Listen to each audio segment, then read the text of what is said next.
Saudi আরবের রাষ্ট্রীয় তেল কোম্পানি আমারকোর একটি হেলিকপ্টার বিধ্বস্ত হয়েছে। রবিবার ২৮ জুন দেশটির পূর্ব উপকূলীয় রাস তানুরা এলাকায় এই দুর্ঘটনা ঘটে। এতে ১৪ জন নিহত হয়েছে বলে জানিয়েছে দেশটির রাষ্ট্রীয় সংবাদ সংস্থা।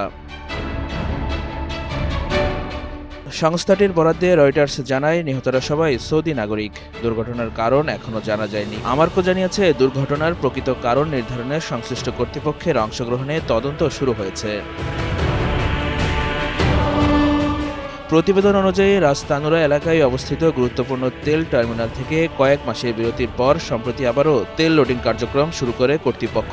সৌদি আরব বিশ্বের বৃহত্তম তেল রপ্তানিকারক দেশ হিসাবে মধ্যপ্রাচ্যে চলমান পরিস্থিতির মধ্যে তেল ও গ্যাস রপ্তানি কার্যক্রম বাড়ানোর প্রক্রিয়ায় রয়েছে।